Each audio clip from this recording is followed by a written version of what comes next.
Well, hello again, everyone, and welcome to today's webinar, When This Is Over, I'll Wish I Had. Please take a moment to open the chat module by clicking the chat icon on the bottom of your screen. You will then see a drop-down menu with options next to the words To. If you have any technical problems today, you can send a chat message to host, and I'll help you sort through those. If you have questions or comments for our presenter, you may chat to all panelists. And if you have comments for the entire audience, chat to all attendees. There will be a recording of this webcast tomorrow, and we'll send everyone an email with the proper link. The sponsor for today's webcast is QuickFee. QuickFee provides online payments and credit solutions designed specifically for professional service firms. Drastically reduce accounts receivable, improve cash flow, and lower DSO, while at the same time providing a payment experience your clients will love. Today's presenter is Bruce Coombs, Chief Executive Officer at QuickFee. Bruce has spent his entire working life in the accounting and legal profession internationally.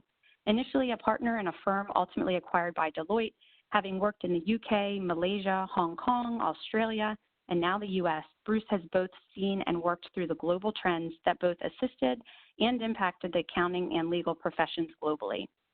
From introduction of electronic tax return lodgement, totally disruptive tax system changes, BPO, and the impact of cloud solutions, Bruce brings an international perspective to the conversation. Bruce is a regular conference speaker and the CEO at QuickFee, the preferred payment portal and payment plan solution for professional service firms. We also today will have Richard Fourmeau, Chief Revenue Officer at QuickFee. He'll be joining us, and he'll help ask some questions to Bruce throughout the presentation.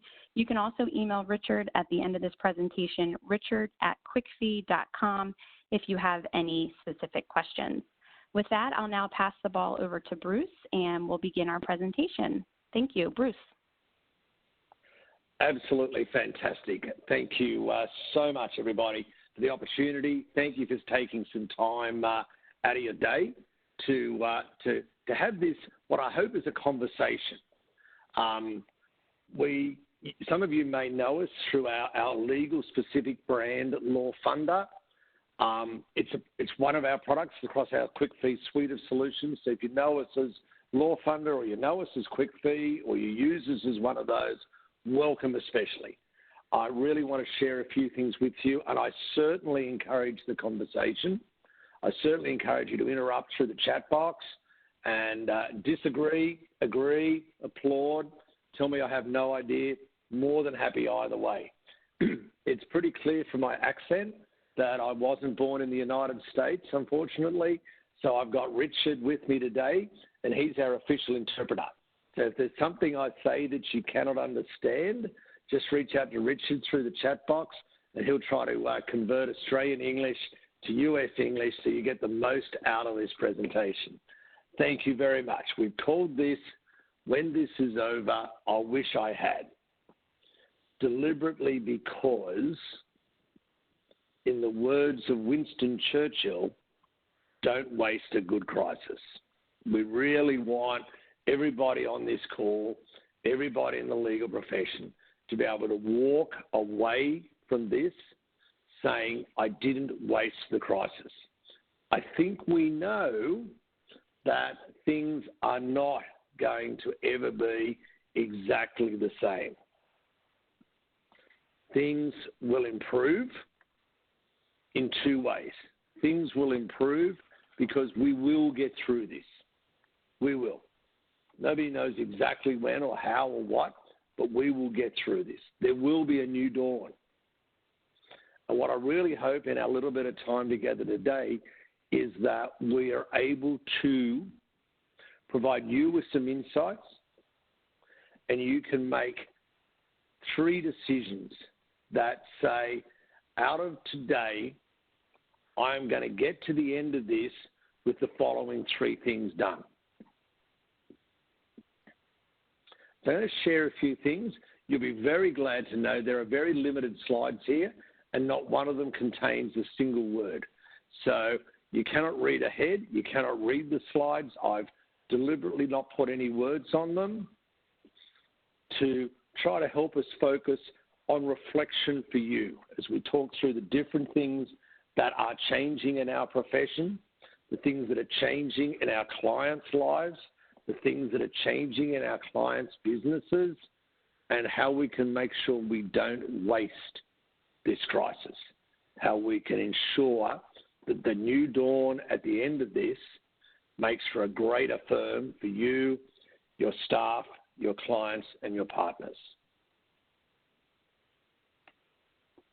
So, looking at this slide, how many of us in our offices right now have got precedents, processes, the internal intranet, the documented way that we've all said, when I get a minute, I'm going to look at that.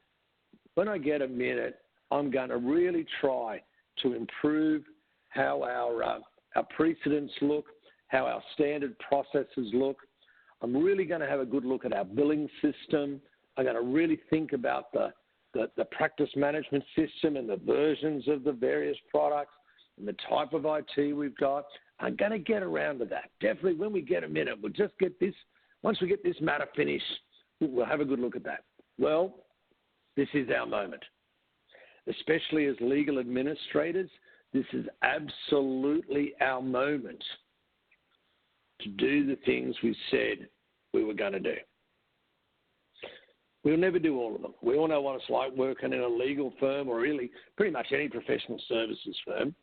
There's always something else. And there's always another client matter. There's always another interruption. Well, we're working from home right now. Nearly all of us, I'd suggest. Many of us are working from home for sure. So we can kick the virtual door shut and we can do some of these things. I think many of us know working with partners that we can never use the word change. That represents equal opposition, immediate opposition, but we can use the word improve. So we can take this opportunity, and if in your particular service line or practice, that's a little bit of quiet time, this is our chance to tidy up the precedents, think through the IT system, think through the policies that we have in place, think through the systems we use, think through the software products we've bought that we don't use, how we can get rid of them, all manner of things. It's our chance to fix things internally.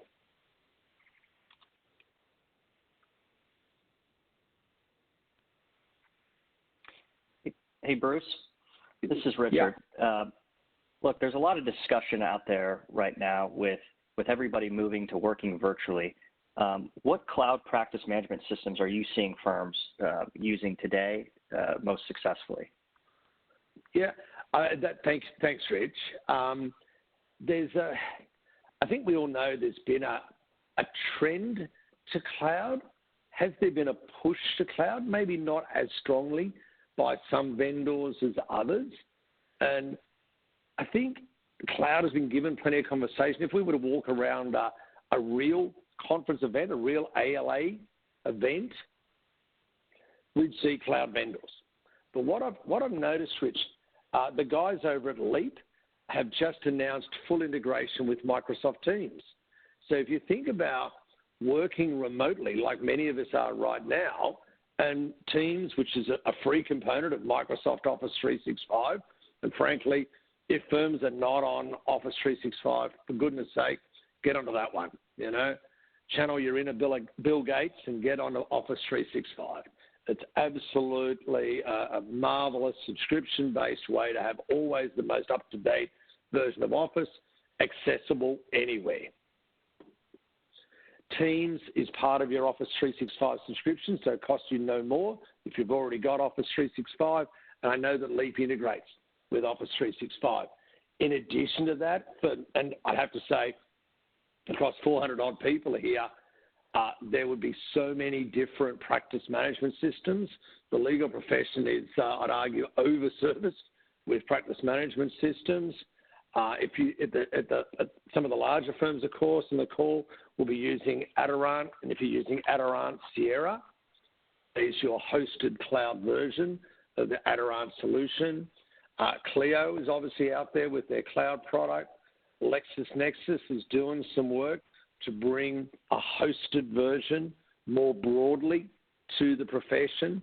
And of course, plenty of other practices are out there doing all of those things. And you can have a good Google after this and see what your provider is doing. But certainly Adirant, Leap, LexisNexis have been giving this a pretty solid push.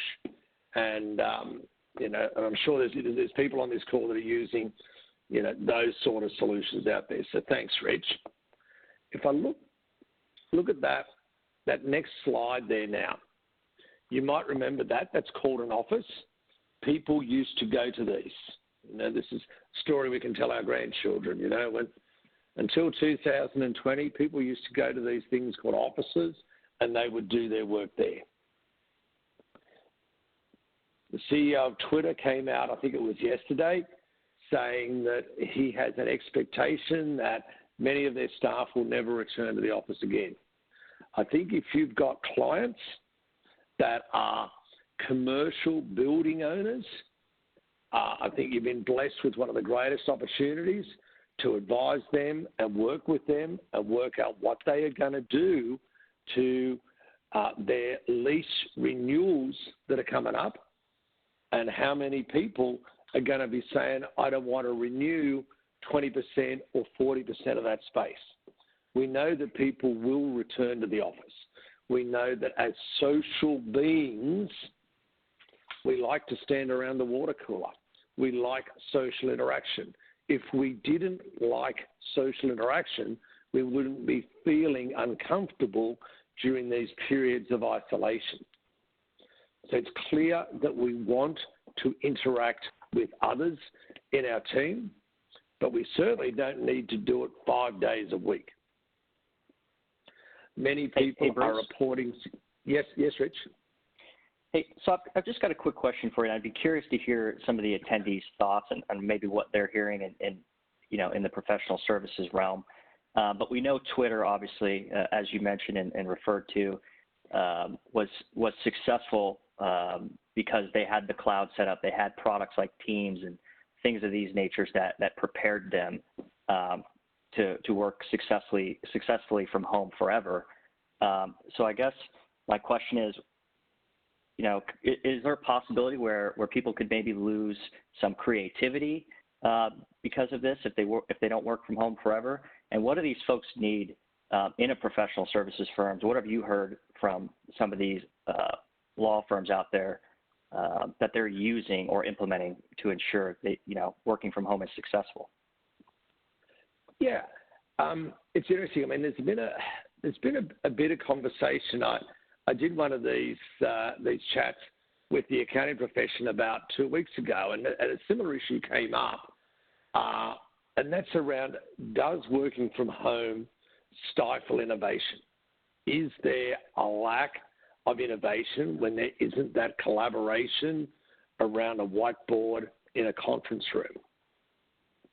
For some people, clearly yes. Clearly yes. Like if I'm a 58-year-old man, so I was brought up in a world of living at home and working in the office, not doing both in the one location. So some of us are more used to that style of interaction around a whiteboard.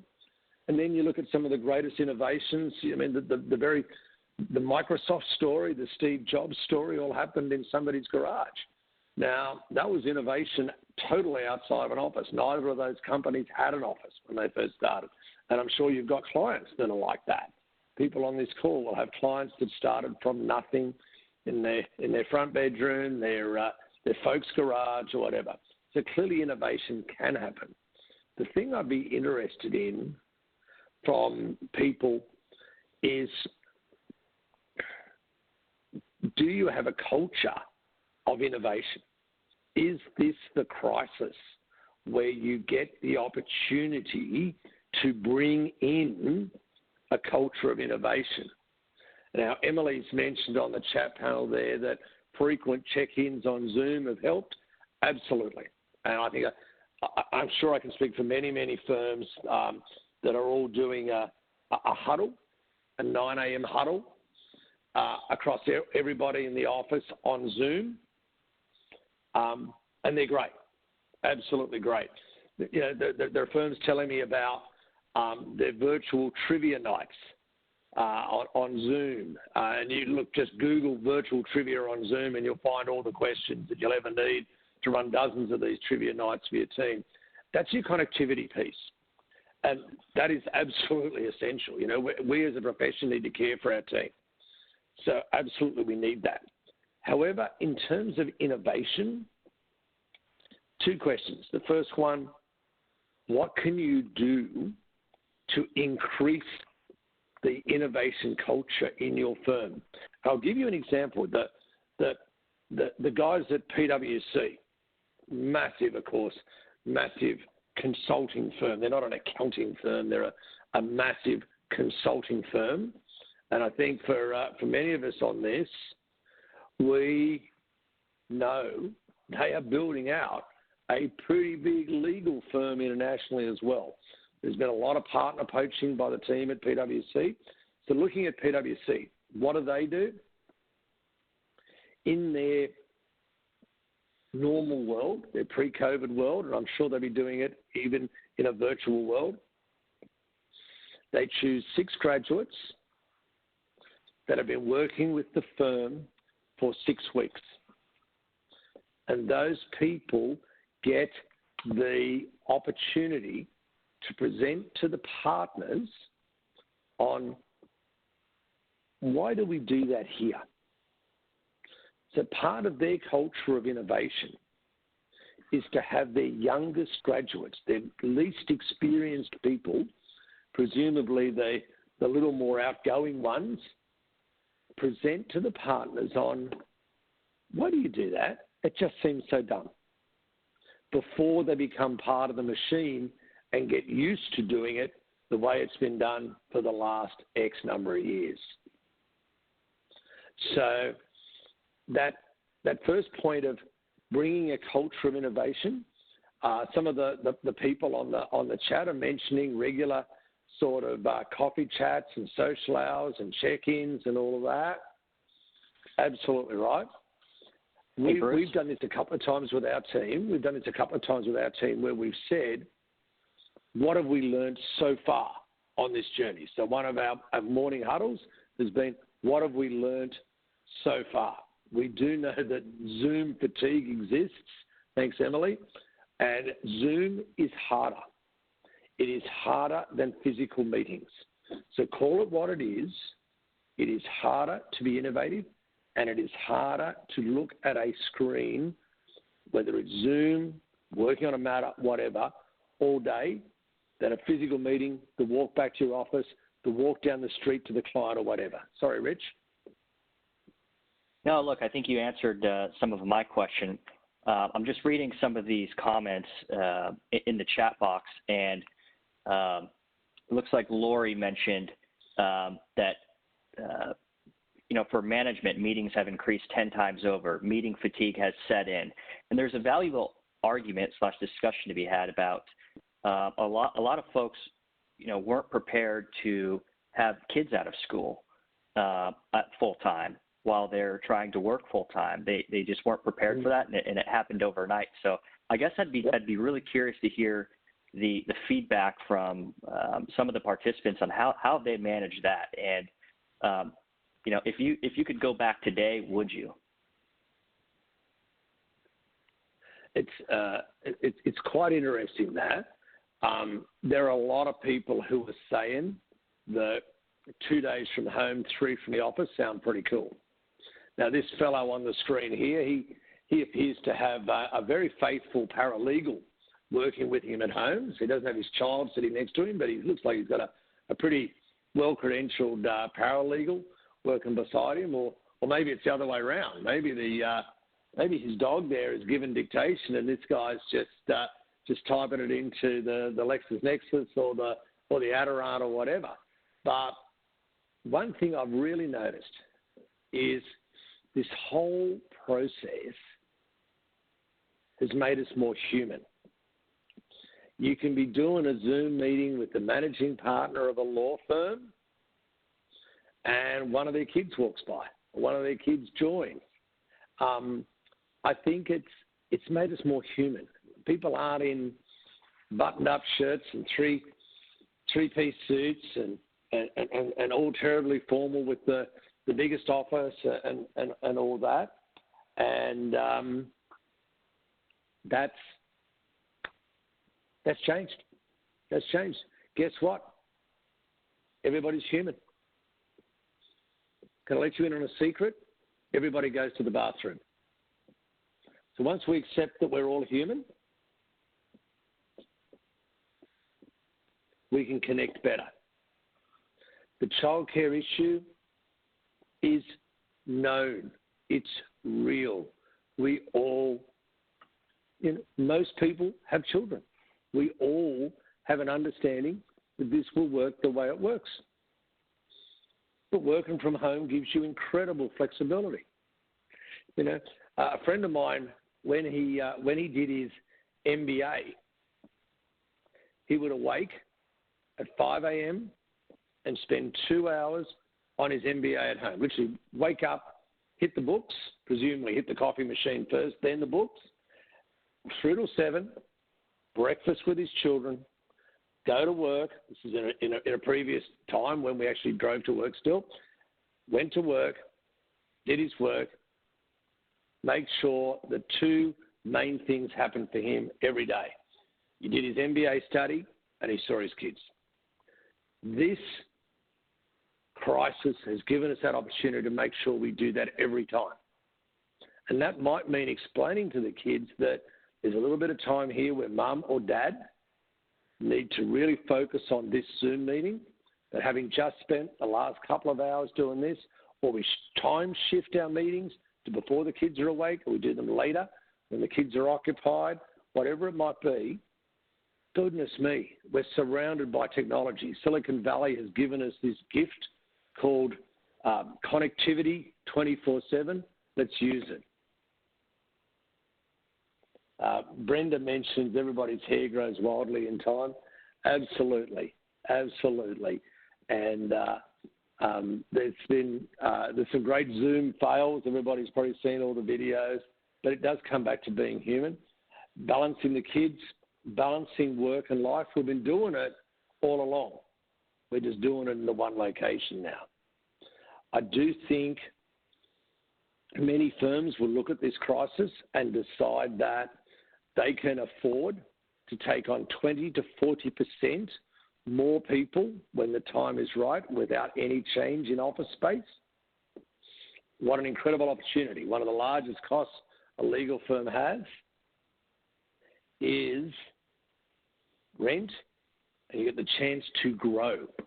During this crisis, you can plan how that growth might work, how hot desking might work, how the sanitation around that during the transition period might work. I think you would know a lot of the major investment banks don't have dedicated offices or desks. You literally, swipe in and it tells you you're sitting on level 14 today doing this, doing that, thinking through some of those things, but letting people enjoy a bit of work and life balance will be great. I'd like to maybe now just move it forward just a little bit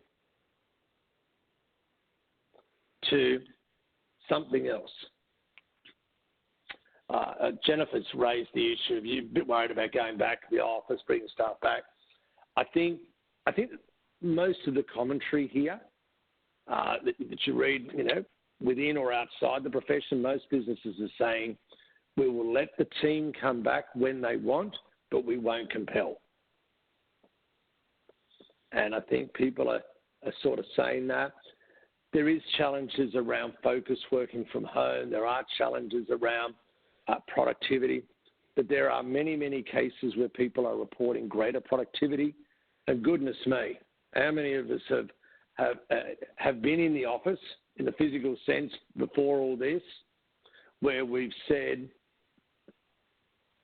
here's my list of 5 things I want to do today, got to 5:30 and not done any of them, been as busy as anything because focus is lost in the office because people keep lining up at the door of our office asking us questions or whatever. We have these amazing abilities. I do think that hot desking is clearly a problem today. In a future state where this virus has been brought under control, it won't be. Today, it's a problem. I'm not sure that it will be a problem forever, and it's something we can think through this don't waste a crisis period of what that's going to look like. I'd like to touch on one other thing now, and that is something that we've seen in our business. We are a payment processor and a financier for your clients. So what LawFunder does is we provide a finance option to your clients so they can pay you in full for the work you have done at absolutely no cost to you, and they can spread their payments out over between 3 and 12 months. Now, this is not an advertisement for us, but I do want to share an important change that you can make today. People don't want to be writing checks. You know, we're talking about sanitation around desks. We're talking about, one firm told me the other day that they don't like opening the mail. You don't know what might be there, whatever it is, right? Checks are declining. In our business during the last 6 weeks, we have seen a 220% increase in the use of our solution. So our business has more than doubled in 6 weeks. What do? We provide 3 payment options, all electronically, for your clients. They can pay by credit card. There is nothing tricky in that. Nothing special about paying by credit card. Hundreds of companies offer that. It's part of our full suite of solutions. We have the easiest to use ACH payment platform in the country. So no more checks. Clients can pay by ACH. And the most important part, clients can pay using a quick fee payment plan. A LawFunder payment plan powered by quick fee enables your clients to pay you in full today and enjoy extended payment terms because they're using our money, not yours. Firms no longer need to be paid late again. I noticed that Robert Bravo has mentioned that he's had more requests from clients to pay online because they don't want to pay by check. And that's exactly what we're seeing, a 220% change in our business driven by clients just like that. People are saying, I want to pay online. So when we talk about not wasting a good crisis, this is our chance. Any practice management system, we can put a link on your invoice, offering them a payment plan, and if you want, credit cards and ACH. If you're happy with credit cards that you've got through a provider now, that's great. Nobody else will offer you a fully funded, structured payment plan where you can be paid in full. In states where the Bar Association permits it, we actually pass on the full cost of the card processing to your client. The team at QuickFee can show you multiple examples. They're experts on the topic of what works in different states, etc. Each bar association has their own rules. Without drilling into the detail, let me assure you, people want to pay online. And that is one improvement you can make immediately during these crazy times. Hey, Bruce. Now, yes, Rich. Just one question for you in regards to that. So I know Lori brought it up with meetings increasing 10 times over. So I'm sure she's hearing this quite a bit. But look, I think with cash flow being the biggest topic on hand right now, we don't understand how important it is until I guess a lot of people are comparing it to oxygen right now, right? So you don't understand how important it is until you don't have it. So my question is a bit about surcharging credit cards. I know you brought it up briefly, but this is a hot topic for us, and we are getting tons of requests. What types of savings are you seeing? What benefits does it have? And what does the Bar Association have to say about it? Look, absolutely. Now, there are plenty of companies out there that will do credit cards. And our unique proposition is around fully structured, fully funded payment plans, all sitting alongside credit cards and ACH on your website. Look, I'll give you one example. This is a large firm up New Jersey way. They save $280,000 a year on credit card processing when they moved over to us. That's a pretty big firm, but that's a pretty big saving as well. So you can extrapolate that across your firm. If your bar association allows credit cards to be surcharged, our system will ensure that you pay nothing whatsoever to process credit cards. So we can take you from wherever you are to zero. If you like the credit card provider you've got, more than happy to talk with you about how we just add Law Funder on so that it works alongside any credit card processor you've got through your local bank or wherever, or we can talk about eliminating all of the costs based on what bar association and what state you're in. I'd like to now touch on how important it is that you look after yourself at this time. And that this sort of slide is our very happy person who presumably went to Paris sometime before all this started. But it's not all about the clients. It's not all about the firm. It's not all about how we get through this, the partners get through it, the team gets through it, the precedents, the systems, all the other things we touched on. An enormous part of this is you. If you're not looking after yourself and you're not looking after your firm, then you won't be there to help anybody. That goes from your kids, through your clients, through your team. So there's a part of this where when all this is over, I wish I'd learned French. You can get online as a services like Babbel, but any of these, hey, do something for you. Even if it means getting up at 6 and practicing French for half an hour, great.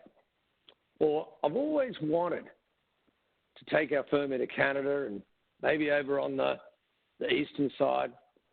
So if I knew a bit of French, maybe that'd help. Or I've always wanted to take our firm to a new service line. Let's look at that.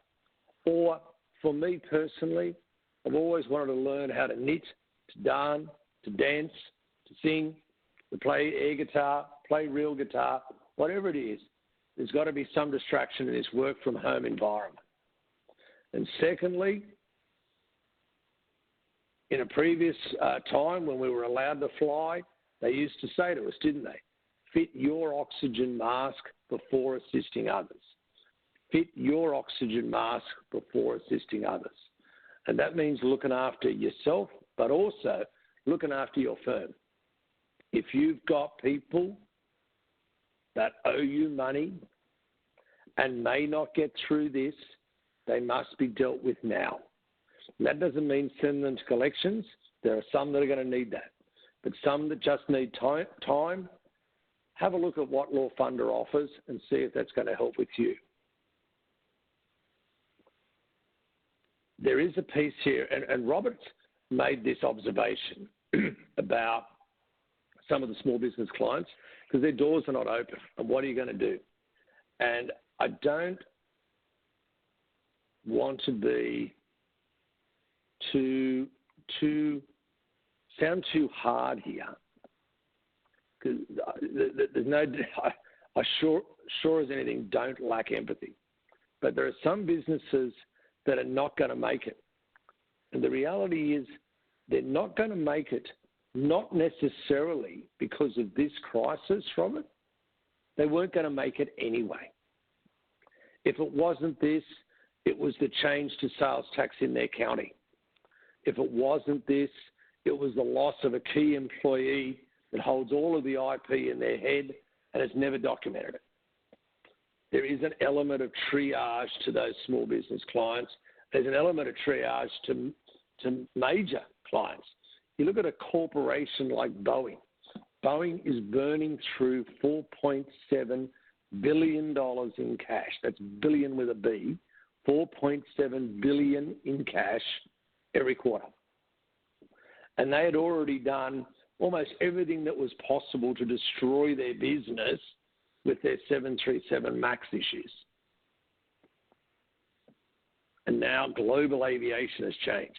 Now, whatever happens to that corporation, and I'd say nothing disparaging about them or their management, whatever happens there, not all of it's COVID related. And if you've got a restaurant in Manhattan, of course you're struggling right now. And you're going to struggle for an extended period of time. And you may not make it. And maybe some of the best advice Robert and other people here thinking the same thing might want to say is, how do we get out of the lease? How do we cut this? What advice does this client need now to just get out of it? And if you're not going to be paid, they're not a client.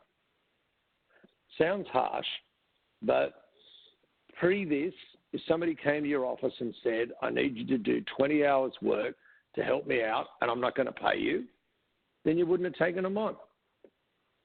They are only a client when they pay. Hey, Bruce. Otherwise, they're pro bono. Now, if you want to build a practice of pro bono, that's fine, but it can't be 100% pro bono. Hey, Bruce. Question for you. I know QuickFee was helping firms, throughout the GFC or the last global financial crisis, and I'm sure every person on this line now completely understands that it takes, on average, a law firm 83 days to get paid. So what did you see from the last GFC, and move it over to the time we're in now? What did you see with accounts receivable then, and how did some of those folks survive the financial crisis? What can the people on this phone call do today to prepare for that, to ensure that they set their firm up for success? Yeah, no, thanks, Rich. I'm the founder at QuickFee. Can't work for anybody, so got to start a business. Been around the accounting and legal profession all my life, so sort of in plenty of lawyers' boardrooms over many years. And we started QuickFee in Australia during the GFC. It helped. People need a bridge between the firm's absolute right to be paid and a client's desire to pay over time. So we literally started this business during the GFC, and it grew very rapidly. People need cash. I mean, I think how much have you read in the journal about clients hoarding cash? Even to Rob's point, the client's a little bit of money, they're going to hoard that cash. So it's been great over the last 12 years to be helping clients get the advice they need. What do they say? That the most expensive thing a client can buy is cheap advice. The most expensive thing a client can buy is cheap advice. So to Robert's question here, what type of clients use the payment plans? They're business clients. So they're your small businesses, your medium businesses, people that have got unexpected litigation, people that are looking at buying a competitor, selling a business, need commercial advice on their lease. These sort of people, Robert, they're the sort of people who use this solution. Like I said, started in the GFC, and here we are in another version of the GFC. We're looking at difficult access to credit for many businesses. Access an unsecured loan from us, use it to pay your attorney's fees and get the benefit of the attorney's skill. Make it easier for your clients to survive with this advice at this time. Make it easier for them to pay online or with a payment plan. Some clients, as this slide shows, won't make it. That's okay. You've got to triage your clients and work out those that will. Now, I think I'd like to now turn to is our sub-millennial on the photo. I think this one's a millennial. This is probably the generation after Gen Z, but let's call them millennials and Gen Zs generally. Actually, I shouldn't say Z, should I? I should say Z. So Gen Z and the millennials, a little bit older than them, are the greatest people to have in your firm today. We are facing an increased use of technology, which is rolling from Zoom fatigue, as has been mentioned, right through to how do we get on the cloud. Firms in the cloud were better prepared for this. Firms that were tech savvy were better prepared for this. Firms that had BYOD, bring your own device, were better prepared for this. Firms which had a technology policy were better at this. Firms whose partners stopped printing emails and writing the reply on them to be typed are much better at this.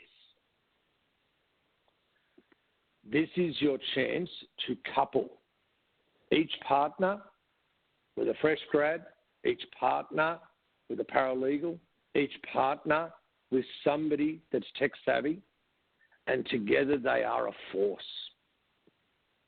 Going out into the wild, helping your clients in a virtual way and eventually in a face-to-face way will eventually see you and that team member succeed better than they do alone. I think we all know that many partners see knowledge as power, and the more knowledge they keep to themselves, the greater their power. Can I say to them, they are wrong. There will be no succession without a transfer of knowledge. You will not exit a firm without transfer of knowledge and clients. If you stop hoarding and start sharing, and now is the moment to do it when it can happen virtually, wow, how powerful will that be? So I think that coupling of tech savvy, I mean, what do we say now? You know, there's got to be babies being born with iPhones in their hands. We'll charge them up and use them. Working with the wisdom of us older guys and girls is a pretty powerful force. To answer Michael's question, we are not litigation funders. The litigation funding industry is well established and does what it does. We are simply a payment plan provider. Win, lose, or draw, the client still must repay. That's what we do. And the SMLE, I have seen the printing an email, writing the reply in ink for the EA of the partner to type in and send back. Yes, I don't think it's a good strategy. I think a tech-savvy person could explain to them the use of the reply button. So I might jump to maybe one last piece I want to share. And it's not dissimilar to Emily acknowledging that it is quite LOL to look at partners doing that sort of thing. And that is, please take this opportunity to help everybody leave their ego at the door. One of our team was on a call with the managing partner of a law firm, and their kids ran in. There was a team member of ours who's got 3 young boys. There was an instant connection. We've all had this. We're all human. Right? Leave your ego at the door. Right? Start having a bit of a chat and accepting that we are all equals. Now that is going to be change. That's going to be an enormous shift for some of our partners. What do they say? In a 10-partner law firm, there are 11 ways of doing things. The documented method and the other 10 in use by each partner individually. So if we can use this time to improve our internal processes, improve our connectivity between generational gaps in our ages, our experience, and our tech savviness, you know what's going to happen? We're going to get along better. We're going to have less Atticus Finches walking around the office and more collaborative people. And when this is over, and it will be over, and a new client walks in the door who's just invented this amazing thing because he or she has had time to be creative at home and they need advice on a patent, a copyright, a corporate structure, taxation and everything else you can do for them, you'll be ready. You'll be ready for the new client that didn't waste this crisis.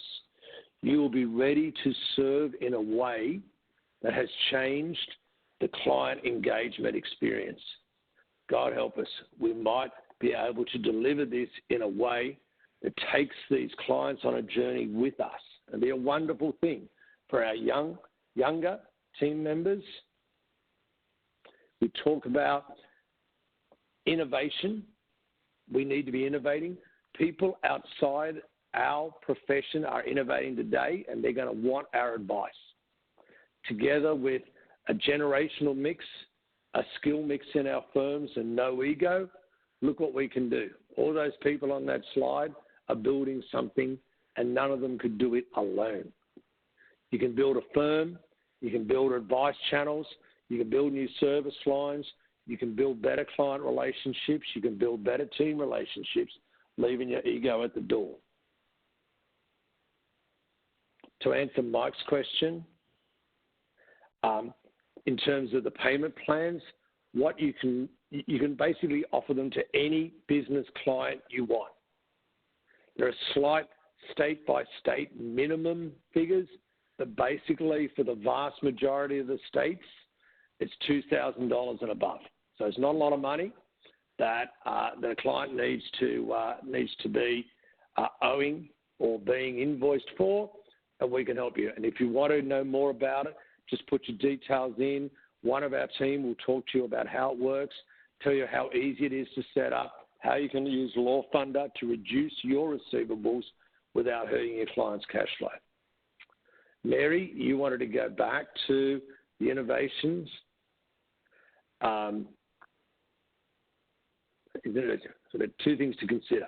One, the PwC example, and that is accepting that it doesn't have to be the same. Accepting that it doesn't have to be the same. So PwC says, hey, you've been working here 6 weeks, tell me the things you think that are crazy that we do here. The second one, Mary, is culture of innovation. Allowing innovation, allowing people to say, that just doesn't make sense. Why do we do it like that? You know, we have a session in our company every 3 months, and it's called Things That Are Driving Me Crazy. And it's amazing how often somebody will come in and say, you know, why is it like 6 steps in the software to do this? And somebody else will go, yeah, I was going to ask that. And somebody else says, yeah, that's funny. It seems surprising it takes 6 mouse clicks to do that when you're there. So we speak to our software developers and we change that. So we change up our software to get rid of the things that are driving me crazy. That's part of a culture of innovation. Now, I'm not saying that we're anywhere perfect at all. I know that at Apple, when Steve Jobs was alive, when he designed their new campus, he deliberately designed it and put all of the bathrooms right in the middle of a circular building, and then deliberately put engineering at one point and marketing at another and development at another, so that everybody from divisions of the company that don't normally talk to each other had to bump into each other on their way to and from the bathroom. It's a simple example, but it supports the concept of first, you must have a culture where innovation is not only welcome, but encouraged, and you can speak your mind. Deliberate innovation sessions have to be structured so that people have notice to bring ideas. Nearly every business that starts to solve a particular problem pivots. A culture of innovation allows that. I hope that answers your question, Mary. Barbara, LawFunder is not available in Canada today. It's available right across the United States, but it's not available in Canada today. Our next geography is Canada. So LawFunder is a product of our company, QuickFee. QuickFee is a publicly traded stock, so we have raised significant capital, and Canada is part of our expansion plans. So that will be available. If you want to share your details or whatever, we can certainly let you know when it is available. But Law Funder is available in every state of the United States today. I guess that maybe the last thing I want to sort of share is that this will pass. We know it will. Humans are resilient, incredibly resilient. If we weren't, we wouldn't still be here. The Martians would have come in and taken over the place, or somebody would have, or we would have died off like the dinosaurs. We are resilient. We will get there. And I don't want to think that we wasted a good crisis. Necessity is the mother of invention. There is clear necessity. There is clear opportunity. Success comes when opportunity meets good preparation. There's a really great part of Jim Collins' work in his Good to Great book. Certainly encourage you to read that book, the Jim Collins' Good to Great, where he talks about return on luck. And they did a data-driven analysis on what happened to companies when a major event happened. And that is, was it good luck or bad luck? And I'll give you an example. Imagine you're Amazon. Now, this thing has been kind of good for Amazon, right? We're all getting stuff delivered. The Amazon Prime thing has gone up. There's lots and lots of shipments. Imagine tonight you're working at Amazon and a major blaze breaks out in one of your warehouses, burns the whole thing down. Now, on its face, that looks like bad luck. And certainly on the immediate response is, that is bad luck. This has burnt down. Your response to the luck determines whether it was bad luck or good luck. If that warehouse burning down and being replaced in exactly the same spot occurs, it's probably been bad luck because it lost 6 months of shipping time while it was rebuilt. If that warehouse burning down was the opportunity to make a significant step change and move that warehouse to a place where 4 freeways intersect so you can service customers in any direction, any time of the day or night with your trucks and your haulage, then it becomes good luck. Because you probably never would have made the change whilst the factory was operating. Once the warehouse was burnt down, you're presented with a once-in-a-lifetime opportunity to put the warehouse where it should have been. So thinking about this crisis and our firms, it's our choice. If we treat it as an opportunity, all of us will be better. If we treat it as bad luck, then nothing will really improve. So I'm hoping the few items I've touched on in these slides helps you maybe run a session with some of your team, maybe have a conversation with some of the different generations in the team, maybe helps you run a Zoom client advisory board. I don't know if you've seen this concept, but where you can ask your clients, what can we do to improve our service to you? Yeah, you get surveyed when you buy goods from Amazon, you get surveyed when you buy goods from these people, you get surveyed by an airline when you get off a flight, you get surveyed. What are you doing there? If you want to look at what sort of questions you might put into a client advisory board, feel free to shoot me a line. I'll send you a few ideas on that. But this is your opportunity.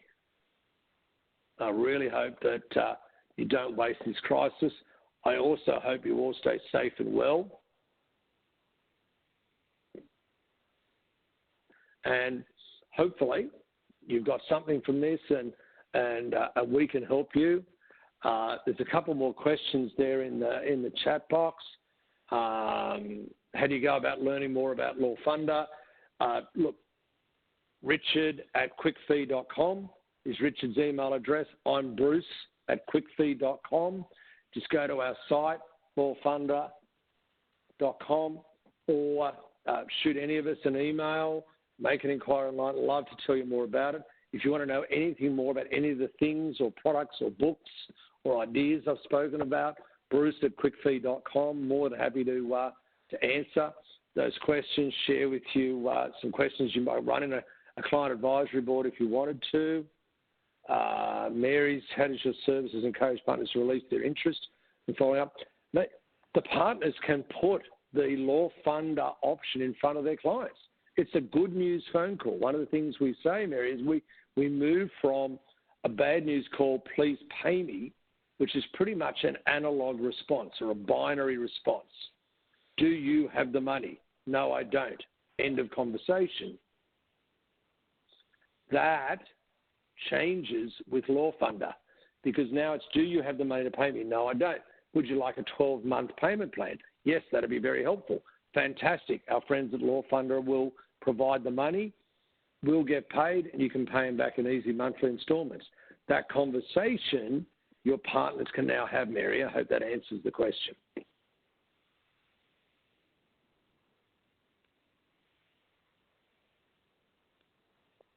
So I might stop speaking with this horrible accent now, and we're coming up a couple of minutes to go until the hour anyway. So I really appreciate it. Happy to have any questions that you have. Yeah, it's a pleasure, Mary. Glad I could answer your question. Thank you. Please feel free to shoot me a line. Send something over to richard@quickfeed.com if you want to know more. Email me if there's anything I can do to help you. Thank you, Bonnie, for the kind words. Great webinar. I'm really glad you could make the time. Thank you to everybody for making the time to listen to somebody with a horrible accent. So thank you. Thank you. Thank you, Bruce, very much. Richard as well. Thank you for your help. I think, like you're seeing in the chat box, a lot of inspiring words and great suggestions. So this does conclude the webcast. As Bruce mentioned, you can email him or Richard with more questions, and there also will be a recording of this webcast with all the audio and visuals. It'll be posted tomorrow. We will send everyone an email with that proper link. So thank you again. Everyone stay safe and healthy, and we hope to have you join us for another webinar soon. Thanks. Thanks, Bruce. Thank you, everybody. Lovely.